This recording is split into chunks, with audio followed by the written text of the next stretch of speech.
Rich here, Chris with Boxing with Chris. Capturing the championship in Puerto Rico, you showed the emotion of how much it meant to you. How much did this mean to you? Or did it overshadow that win in Puerto Rico?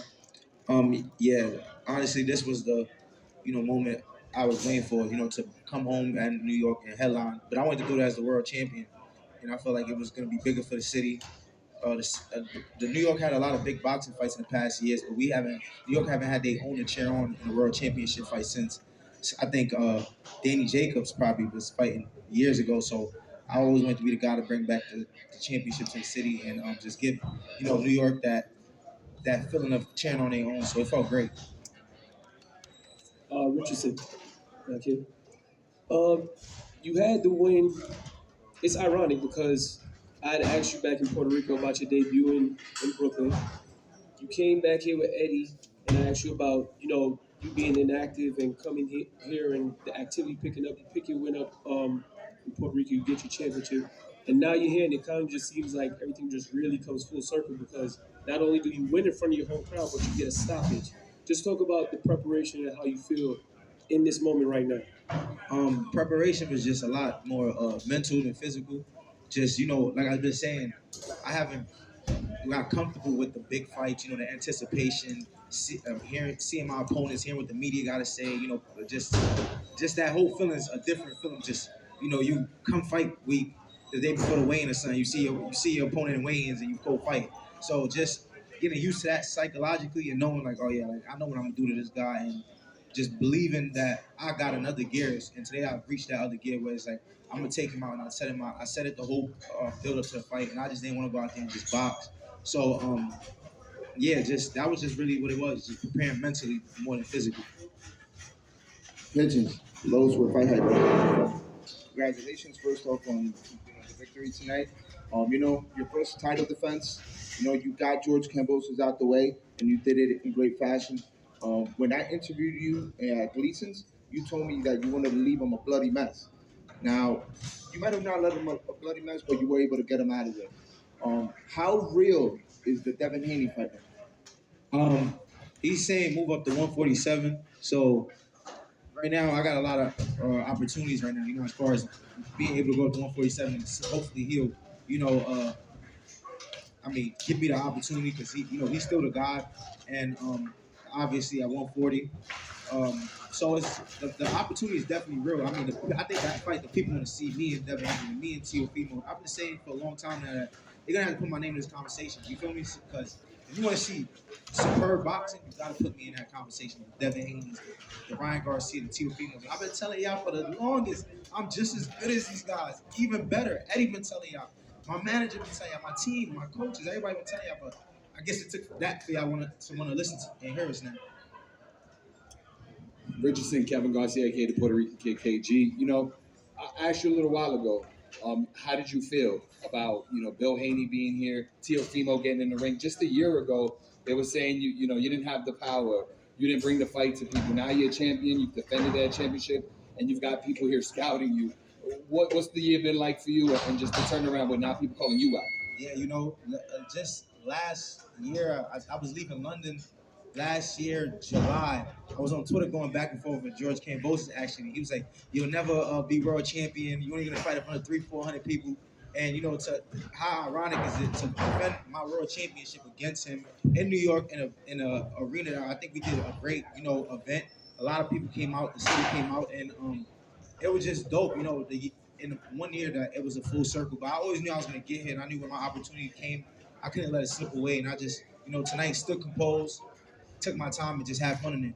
So, thank Africa, right here. Congratulations on the win, man. Thank you. Wanted to know which fight would be more satisfying for you to get? Would it be Haney or would it be Teofimo Lopez? Teofimo Lopez.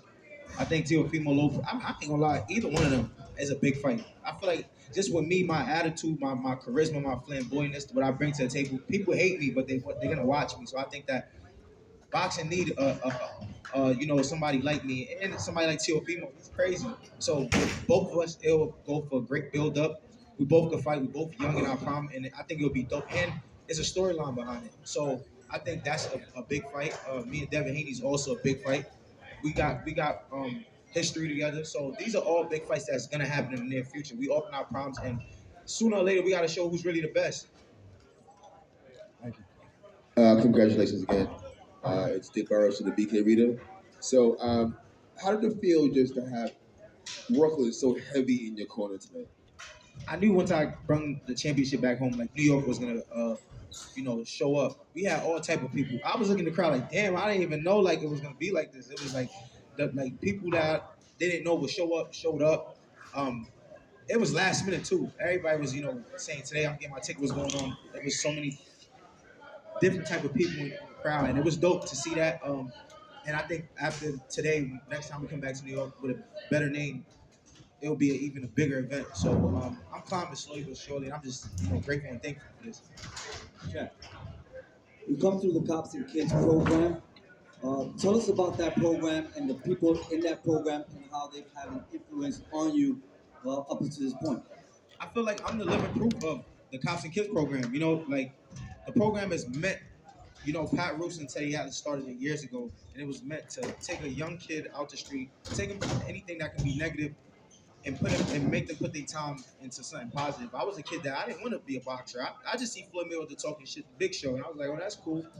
I came to the gym, I smelled the hand wraps, I see the kids coming in with trophies, I see them going away to tournaments, and it changed my life. So I feel like me coming from that program, it can show the young kid that I come from the same place as you. I had the dirty boxing shoes, the used boxing shoes that the older guys would give me, the stink hand wraps that my hands smell like fungus, the gloves that was just messed up. I've been through all them emotions, from Coach Sosa giving me my first pair of new boxing shoes and me just being happy. But the moral of the story is that program is meant to help a kid push their trajectory in life towards the positive, standpoint in life. And I feel like whether it's boxing, whether it's being anything you want to be in life, that program can change anybody's life, and I'm living proof of it. So none of this would be possible without Cops and Kids. Like Luther Bella said the other day, I was the kid sneaking in behind, trying to get in the backstage and trying to like see what's going on with the pros. I used to try to steal the pro gloves after the fight. So it's a full circle moment right now for me.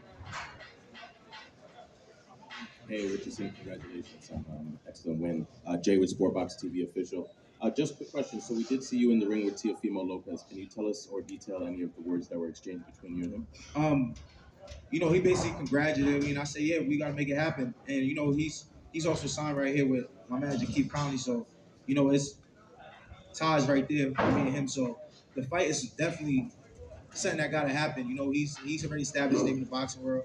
I'm establishing my name in the boxing world. I'm cementing my name. So it's a fight that got to happen. And I've been calling his name out right before I got out the ring, my last fight. And this ain't for propaganda. This ain't for promotion. I do believe I'm the best, and I'm ready to compete against anybody in the sport. Eddie, is it time to start putting Richardson Hitchins on the pound for pound list? Oh yeah, no, but he's got pound for pound ability. I think that's for sure. I think Kambosos was the perfect opponent tonight at the perfect venue. When we talked about it, it was a big investment to make, because George, rightfully so, is not a cheap opponent, but it was the perfect one for the crowd to come out, and I think the perfect style for Richie to show his quality. And I think the difference tonight was a more assured fighter, a more confident fighter that maybe in the past would have just beat him up for another 6 rounds, and then you saw how he came out in the 7th.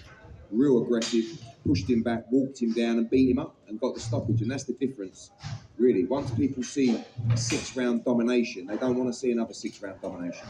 They want him out of there, and that's what I think Richie's learned, and that's what he did tonight in start. Africa. All right, so Malik Hawkins, John Bowser, Gustavo Limos, Neil Paro, now George Kambosos. Every so-called step up, you make it look like a step back. I know I say that to you all the time.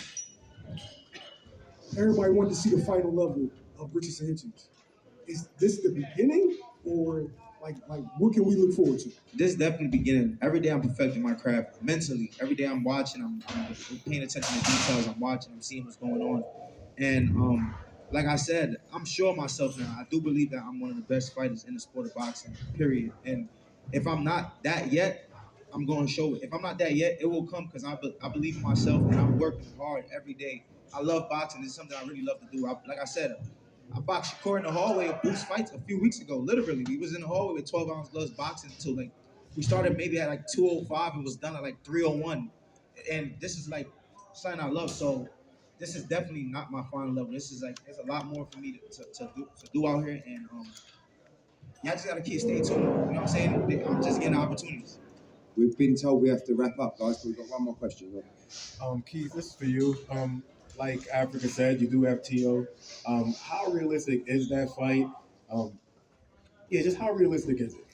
It's very realistic. Right after the victory, Eddie and I were in the ring, and we actually said we got to get him a big fight next. We got to go out there and work together to get him a big fight. The two most realistic fights are obviously Devin Haney and Teofimo Lopez. I manage Teofimo as well. He wants the fight.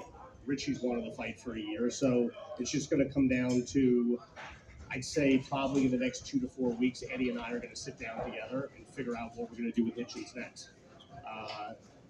I know Teofimo wants it, so my guess is that would be the fight that likely happens. It's not a fight I want it to really happen because I manage both guys, but I'm not going to hold them back from each other. But again, it's a collective effort. It's myself, it's Hitchins, and it's Eddie, and obviously the rest of the team. But Eddie and I will sit down in the next couple of weeks and figure out what direction we want to take with Richie. Yeah, and like I said, I just want to thank Keith Conley, Eddie Hearn for giving me the opportunity to get here, and they changed my life for 2 years, just like that. All I need was an opportunity, and they did their job, and I'm doing my job, and I'm looking forward to a great future with obviously Eddie Hearn, Keith Conley, and hopefully we keep doing great things. And yeah. Thanks for all your support, guys. Thanks for coming tonight. Thank you. Thank you.